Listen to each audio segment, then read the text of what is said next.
જય સ્વામિનારાયણ। આજે આપણે નવો એક ટોપિક ઉપર જઈ રહ્યા છીએ, વિદ્યુત વિભાજન। ઓકે, વિદ્યુત વિભાજન કોર્સ બહુ સારી રીતે દર્શાવેલ છે કે થિયરી ભણી લઈએ પહેલા। વિદ્યુત વિભાજન પણ એક રેડોક્સ પ્રક્રિયા છે।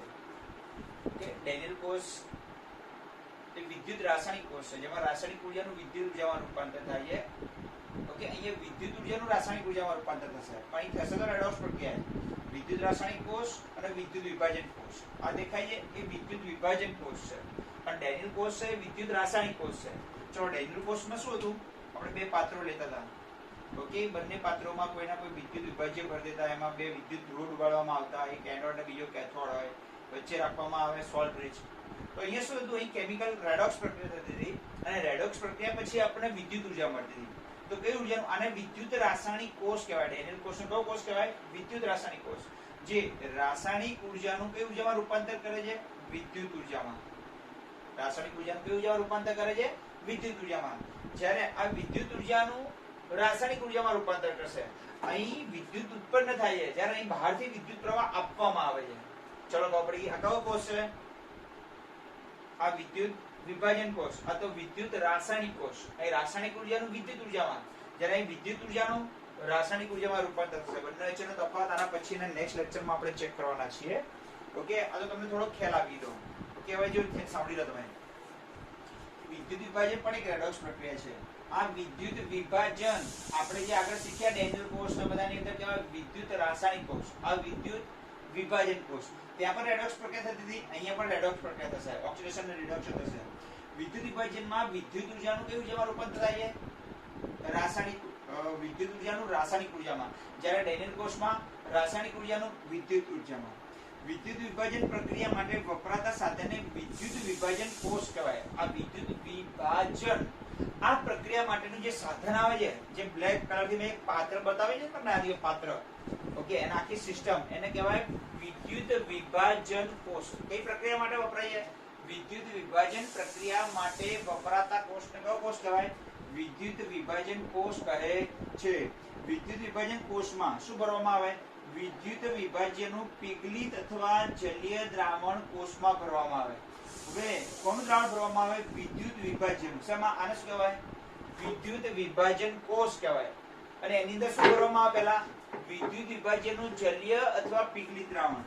હવે વિદ્યુત વિભાજ્ય કોને કહેવાય? આ બોક્સ છે ને, એનું જલીય દ્રાવણ એમાં ભરવામાં આવે। આ વિદ્યુત વિભાજ્ય કોને કહેવાય? એવો કોઈ પણ પદાર્થ જેને પાણીમાં ઓગાળતા અથવા એને પીગાળી નાખતા, ગરમી આપીને શું કરતા? પીગાળતા, એમાંથી આયનો ઉત્પન્ન થાય, એને વિદ્યુત વિભાજ્ય કહેવાય। ફોર એક્ઝામ્પલ, આ પાત્રને કહેવાય વિદ્યુત વિભાજન કોષ, અને એમાં NaCl નું જલીય દ્રાવણ ભરો તો Na+ બને, Cl- બને।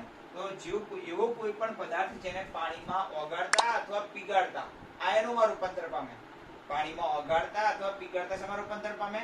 આયનો બની જાય, ધનાયન ને ઋણાયનમાં રૂપાંતર પામી જાય, જેને વિદ્યુત વિભાજ્ય કહેવામાં આવે। ઓકે, તો આ કોષ કહેવામાં આવે, જેમાં બ્લેક અક્ષરથી બતાવે છે બોર્ડરથી, આ કોષ છે। કોષની અંદર શું ભરવામાં આવે? વિદ્યુત વિભાજ્યનું જલીય દ્રાવણ અથવા પીગલિત દ્રાવણ। જલીય દ્રાવણ બનાવવા માટે શું કરવાનું? ઓકે, વિદ્યુત વિભાજ્યને પાણીમાં શું કરવાનું? NaCl પાણીમાં ઓગાળો તો એને વિદ્યુત વિભાજ્યનું જલીય દ્રાવણ બની કહેવાય। અને ખાલી તમે મીઠું ભરી દો અંદર, ઘન મીઠું આપણે ખાઈએ છીએ ને ટેપનું મીઠું, અને ખૂબ જ ઊંચા તાપમાને ગરમ કરો તો એને પીગળી જાય, અને તો પણ આયનો ઉત્પન્ન થાય, તો એને પીગલિત દ્રાવણ કહેવાય। ચલો, વિદ્યુત વિભાજ્ય કોને કહેવા ખબર પડી? એવો કોઈ પણ પદાર્થ જેને પાણીમાં ઓગાળતા અથવા ઊંચા તાપમાને પીગાળતા તેમાંથી આયનો બને તેને વિદ્યુત વિભાજ્ય કહેવાય। તો વિદ્યુત વિભાજ્યનું પીગલિત અથવા જલીય દ્રાવણ આ કોષની અંદર શું કરવામાં આવે છે? ભરવામાં આવે। તેમાં યોગ્ય વિદ્યુત ધ્રુવો ડુબાડવામાં આવે। કોઈ પટ્ટીઓ, ધાતુની પટ્ટીઓ, પ્લેટિનમ ધાતુની બે પટ્ટી હોય, અથવા સ્ટીલની હોય, ગ્રેફાઇટની હોય, એના બે આ બે લાલ અક્ષરથી દેખાય છે ને, એને વિદ્યુત ધ્રુવો કહેવાય। આ જે ટપકા ટપકા અને વાદળી રંગમાં દેખાય છે ને, એને શું કહેવાય? NaCl નું જલીય અથવા પીગલિત દ્રાવણ ભર્યું કહેવાય, જેને વિદ્યુત વિભાજ્યનું જલીય અથવા પીગલિત દ્રાવણ કહેવાય। આ બ્લેક કલર દેખાય છે, એને કહેવાય વિદ્યુત વિભાજન કોષ। એ કોષમાં શું ભર્યું મેં?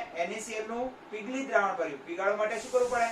NaCl ભરી દેવાનું મીઠું અંદર, અને ખૂબ જ ઊંચા તાપમાને પીગાળી દો એટલે ધનાયન શું બની જાય? ઋણાયન। એમાં શું ડુબાડવામાં આવે? બે સળિયા, એનોડ અને કેથોડ, અને બહારથી શું પસાર કરવામાં આવે? વિદ્યુત પ્રવાહ। આને કહેવાય વિદ્યુત વિભાજન પ્રક્રિયા। ઓકે, તો વિદ્યુત વિભાજન કોષમાં વિદ્યુત વિભાજ્યનું પીગલિત અથવા જલીય દ્રાવણ ભરી તેમાં યોગ્ય વિદ્યુત ધ્રુવો ડુબાડી વિદ્યુત પ્રવાહ પસાર કરતા શું પસાર કરવામાં આવે? વિદ્યુત પ્રવાહ. ચલો ફરીવાર સમજીએ.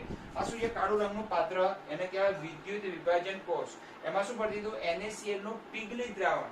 NaCl નું કેવું દ્રાવણ? પીગલિત. એ બનાવવા માટે શું કરવાનું? પહેલા મીઠું ભરી દેવાનું, 2-3 કોથળીઓ મીઠું પાવડર સ્વરૂપમાં ભરી દેવાનું. પછી ઊંચા તાપમાને એને પીગાડી દો એટલે એમાંથી ધનાયન લિક્વિડ અને ઋણાયન કેવા પડી જાય? છૂટા પડી જાય. પછી એમાં 2 સળિયા ડુબાડવામાં આવે, ગ્રેફાઇટનો અને સ્ટીલનો.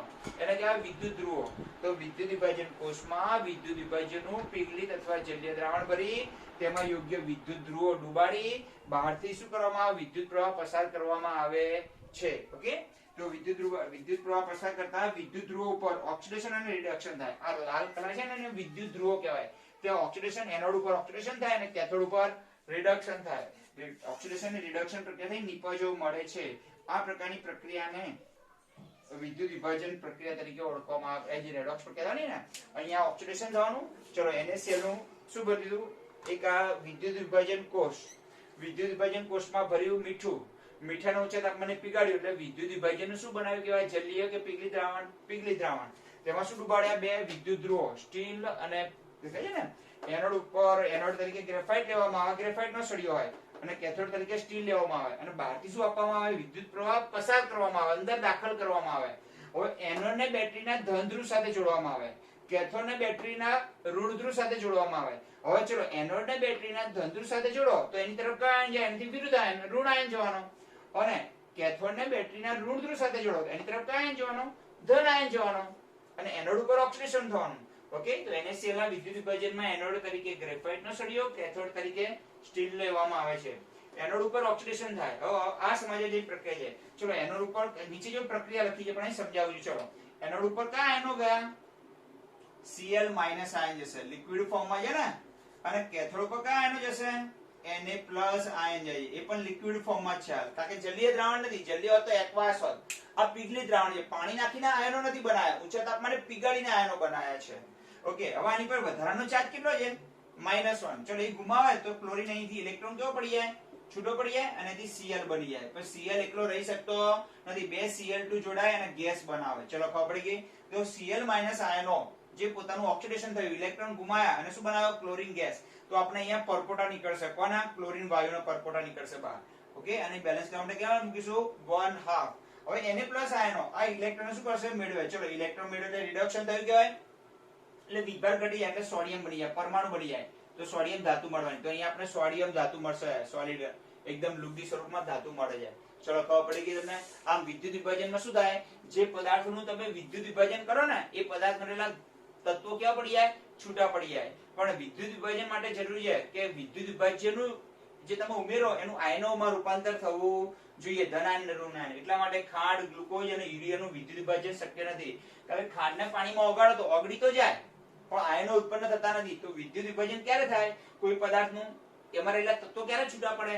જ્યારે એ પદાર્થને પાણીમાં ઓગાળો અથવા ઊંચા તાપમાને પીગાડો, તેમાંથી ધન આયન અને ઋણ આયન ઉત્પન્ન થવા જોઈએ. એ ધન આયન અને ઋણ આયન ઉત્પન્ન થશે તો એનું વિદ્યુત વિભાજન થશે અને એમાં રહેલા તત્વો કેવા પડી જશે? છૂટા થશે. તો આપણે કોનું વિદ્યુત વિભાજન કર્યું અહીંયા? ફરીવાર સમજાવજો. કયા એનો હતા બોલો? એનોડ ઉપર. એનોડને ફરીવાર જો. આ શું છે? કાળા રંગનું પાત્ર, એને કહેવાય વિદ્યુત વિભાજન કોષ. એમાં શું ભરી દેવાનું? મીઠું. મીઠાને ઊંચા તાપમાને શું કરવાનું? પીગાળવાનું. એટલે એમાંથી શું ઉત્પન્ન થાય? આયનો. તો મીઠાને કહેવાય વિદ્યુત વિભાજ્ય. કારણ કે જેમાંથી આયનો ઉત્પન્ન થાય એવા કોઈ પણ પદાર્થને શું કહેવાય? વિદ્યુત વિભાજ્ય. તો મીઠાનું શું ભરી દીધું? ઘન મીઠું ભરી દીધું, ઊંચા તાપમાને પીગાળી નાખ્યું. એમાંથી ધન આયન શું ઉત્પન્ન થયા? ઋણ આયનો. અંદર શું ડુબાડ્યા? 2 વિદ્યુત ધ્રુવો, એનોડ અને કેથોડ. એનોડ તરીકે શું લેવામાં આવે છે? ગ્રેફાઇટ. કેથોડ તરીકે શું લેવામાં આવે છે? સ્ટીલ. બહારથી શું પસાર કરવામાં આવે? વિદ્યુત પ્રવાહ. એનોડને બેટરીના ધન ધ્રુવ સાથે જોડવામાં આવે, સાંભળજો, અને કેથોડને બેટરીના ઋણ ધ્રુવ સાથે જોડવામાં આવે.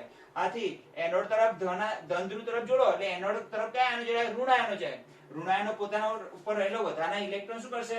ગુમાવે. ઇલેક્ટ્રોન ગુમાવી દે એટલે શું બની જાય? Cl. 2 Cl ભેગા થઈ શું બનાવે? ક્લોરીન વાયુ. અને બેલેન્સ કરવા માટે કેટલા મૂક્યા? 1/2. અહીં Na પ્લસ કેટલો વિભાજ્ય? +1. એક ઇલેક્ટ્રોન મેળવે તો એને બની ગયું સોડિયમ ધાતુ બની ગઈ. હા અથવા ના? તો વિદ્યુત વિભાજન થવાથી આપણે હવે કોઈ પૂછે તમને કે મીઠાનું વિદ્યુત વિભાજન કરો તો કયા 2 તત્વો મળે? તો એનોડ ઉપર ક્લોરીન વાયુ મળે અને કેથોડ ઉપર સોડિયમ ધાતુ મળે. કેટલા મોલ ઇલેક્ટ્રોન પસાર કરવાથી? 1 મોલ. આટલી ખબર પડી ગઈ. ચલો પૂછે આ સમીકરણ પરથી નક્કી કરો છો. આ સમીકરણ બોક્સમાં દોરું છું, પછી હું કાઢી નાખીશ બોર્ડ પરથી. ઓકે, આ સમીકરણ પરથી એવું નક્કી કરો કેટલા મોલ ઇલેક્ટ્રોન બહારથી પસાર કરો. 1 મોલ ઇલેક્ટ્રોન પસાર કરો તો 1 મોલ સોડિયમ ધાતુ મળે અને અડધો મોલ ક્લોરીન મળે. આ તમને ખબર પડી ગઈ. કેટલા મોલ પસાર કરતા બોલો? 1 મોલ ઇલેક્ટ્રોન નો પ્રવાહ જ્યારે પસાર કરવામાં આવે અથવા એને 1 ફેરાડે કહેવાય. 1 મોલ ને શું કહેવાય? 1 ફેરાડે અથવા એને 96486. ચલો એક તાર રાહ દે, થિયરી નથી પડું. 1 ફેરાડે ઉપર જ રાખો. ઓકે, 1 મોલ ઇલેક્ટ્રોન અથવા 1 ફેરાડે પસાર કરો તમે. આટલો જથ્થો પસાર કરો. આ સમીકરણ પરથી ખબર પડે તો આપણને 1 મોલ સોડિયમ મળે એટલે કેટલા ગ્રામ કહેવાય? 23 ગ્રામ. આ ના ખબર પડે તો પહેલું ચેપ્ટર ના આવડે ને ના ખબર પડે. કોઈ પણ 1 મોલ નું વજન કેટલું હોય? એના પરમાણુ હોય તો પરમાણુ દળ જેટલું, અણુ હોય તો આની દળ જેટલું. અને અડધો મોલ 0.5 મોલ ક્લોરીન મળે. 0.5 1 મોલ એટલે 71 ગ્રામ થાય. એનું અણુભાર જેટલું વજન થાય. અણુ હોય એટલે અણુભાર જેટલું, પરમાણુ હોય તો પરમાણુ દળ જેટલું. 1 મોલ હોય તો 71 આવે, પણ અડધો મોલ છે એટલે કેટલા આવે? 35.5 ગ્રામ ક્લોરીન મળે. બોલો ખબર પડી કે ના પડી? ફરીથી સમજાવજો.